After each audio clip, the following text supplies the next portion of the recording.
नमस्कार साथियों, स्वागत है आप सभी का आविष्कार आईएएस एकेडमी पर। मैं इंजीनियर लोकेन चौधरी आप सभी का हार्दिक अभिनंदन करता हूं, हार्दिक स्वागत करता हूं। दोस्तों, आज हम चर्चा करने जा रहे हैं वोल्केनो इरप्शन जो कि इथियोपिया में हुआ है। इथियोपिया में जो वोल्केनो इरप्शन हुआ है वो ऐसा एक ज्वालामुखी था जो लगभग 10 से 12 हजार सालों से सुप्त अवस्था में पड़ा हुआ था, यानी उसको निष्क्रिय मान लिया गया था।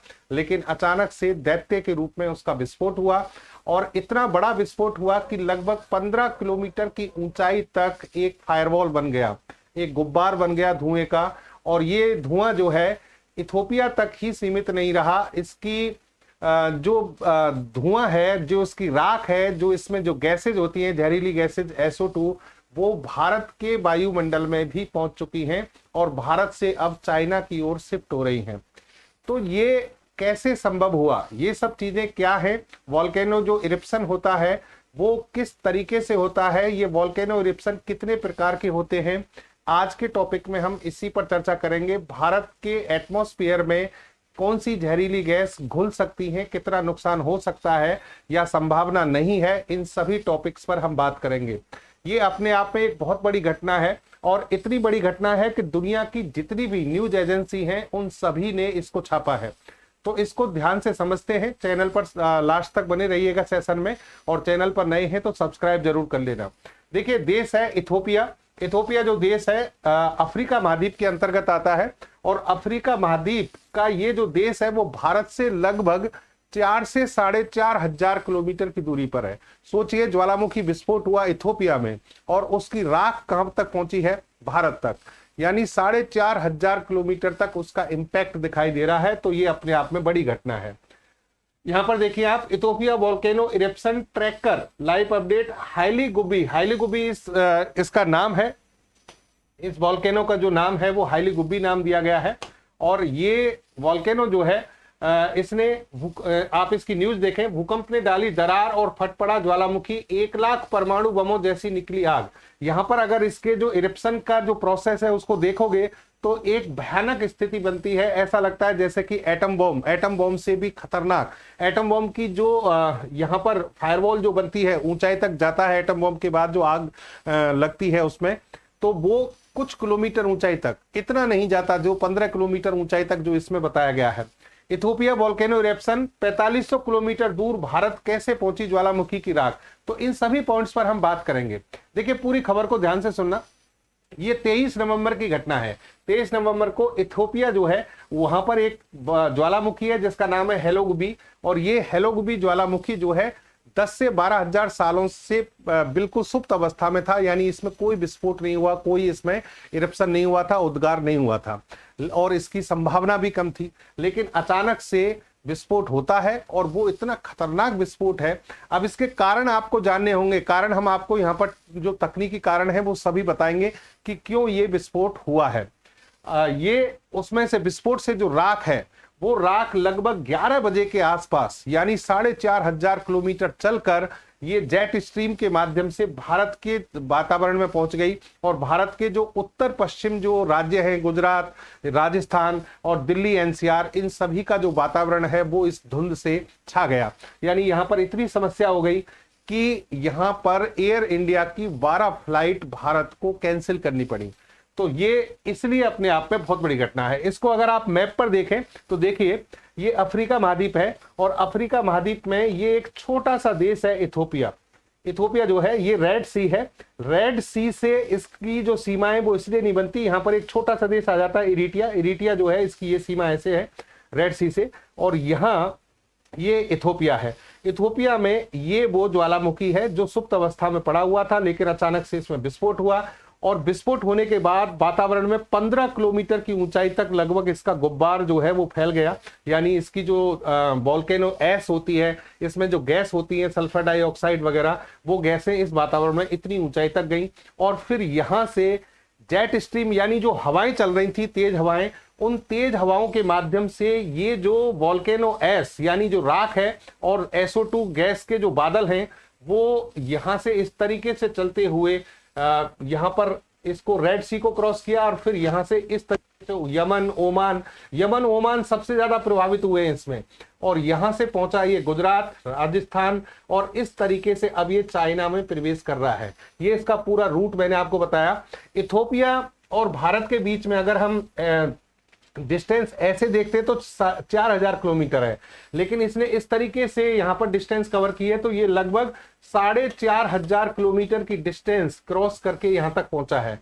तो कहने का मतलब क्या हुआ कि जो समस्या हुई थी एक देश में, इथोपिया में, वो समस्या का कुछ अंश अब भारत चाइना तक पहुंच गया है। यानी उसने भारत और चाइना के वातावरण को भी कहीं ना कहीं प्रदूषित करने की यहां तक कोशिश की है। इस रूट को आप इस तरीके से भी समझ सकते हैं। और ये जो आपको येलो कलर में दिख रहे हैं ये सारी फ्लाइट्स हैं। तो यहां से इसके ये वाला जो रूट था इसका, इस रूट से जो फ्लाइट जाती है उनमें बहुत सारी फ्लाइट्स को अलग अलग देशों ने कैंसिल किया है, जिनमें से 12 फ्लाइट जो है भारत ने भी कैंसिल की है। अब ज्वालामुखी के राख का जो प्रभाव है वो अच्छी बात ये रही कि ये केवल जो हमारा एटमॉस्फेयर है उसकी जो ऊंचाई वाला भाग है उसी में रहा। देखिए यहां पर मैं आपको बता दूं कि जो हमारी अर्थ है उस अर्थ से 12 से 18 किलोमीटर की ऊंचाई तक, 12 से 18 किलोमीटर की ऊंचाई तक ये जो परत है वो होती है क्षोभमंडल यानी ट्रोपोस्फियर, और 50 किलोमीटर की ऊंचाई तक जो दूसरी परत होती है वो होती है स्ट्रेटोस्फियर यानी समताप मंडल। अब लगभग ये जो राख है इसकी, यानी वोल्केनो की जो राख है जो आगे बढ़ रही थी, वो लगभग 40,000 फीट की ऊंचाई पर है। अब 40,000 फीट की जो ऊंचाई है, इस ये मतलब काफी बड़ी ऊंचाई है। तो जो हमारे प्लेन वगैरह जो उड़ रहे थे उनमें समस्या आ सकती थी, क्योंकि स्ट्रेटोस्फीयर का जो ये निचला भाग होता है समताप मंडल का, इसी में एरोप्लेन जो है वो उड़ान भरते हैं।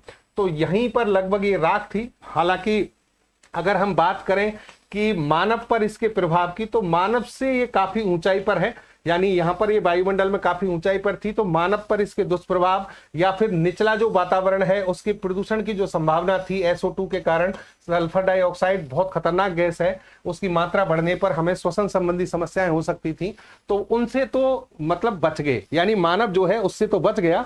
लेकिन एरोप्लेन जो है उनकी उड़ान को समस्या हो सकती थी, क्योंकि SO2 और इस एस से धुंधलापन आ जाता है। धुंधलेपन में ऐसी उड़ान भरना बड़ा मुश्किल काम हो सकता है, दुर्घटना हो सकती है। इसलिए इन फ्लाइट्स को हमारा जो IMD है, इंडिया मेट्रोलॉजिकल डिपार्टमेंट, उसने इनको कैंसिल कर दिया।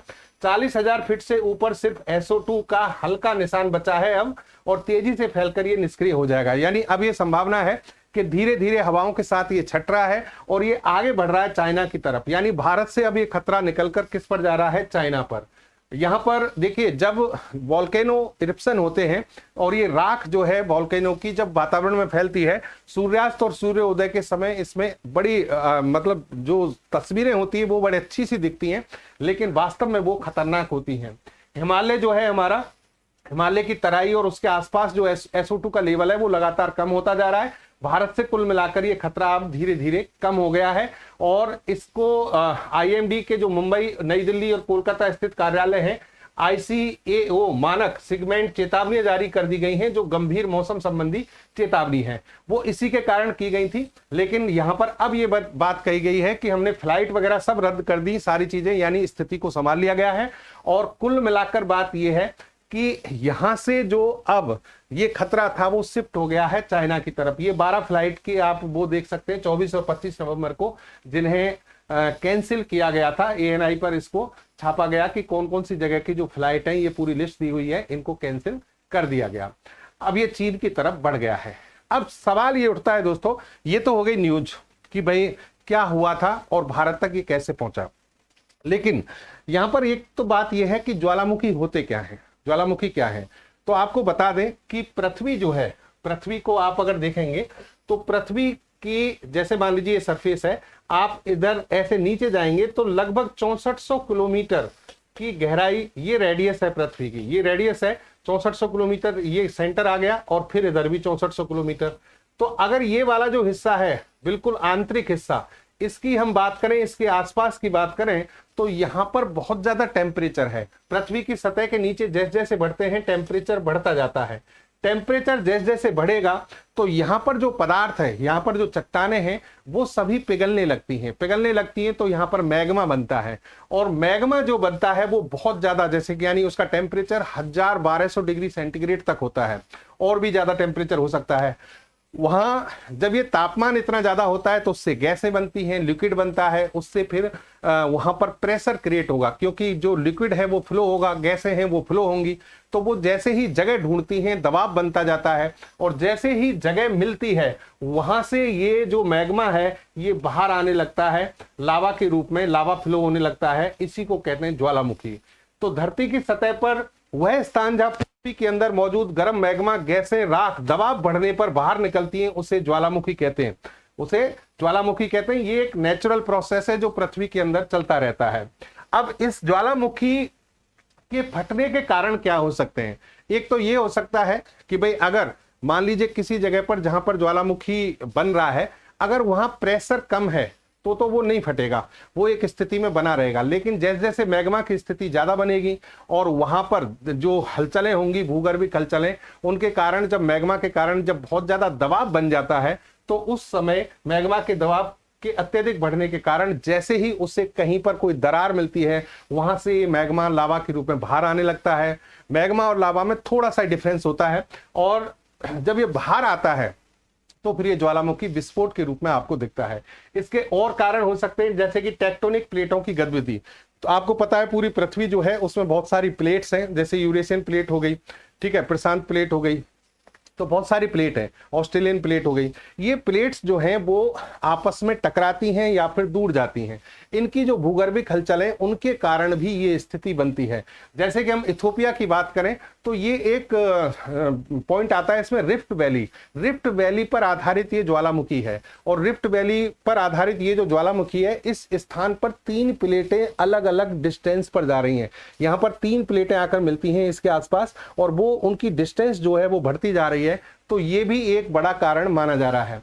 प्लेटों का टकराना, यहां मैग्मा ऊपर उठकर ज्वालामुखी बनता है। अगर प्लेटें टकराती हैं तो मैग्मा ऊपर आ जाएगा। प्लेटों का अलग होना, प्लेट जैसे अलग होंगी तो दरार बनेगी, दरार में से मैग्मा जो है वो क्या होगा, बाहर आ जाएगा। यानी एक तो ऐसे टकराया, यानी प्लेट टकराई है तो भी मैग्मा ऊपर आएगा, और अगर दरार मिल रही है तो उसमें से भी मैग्मा ऊपर आएगा।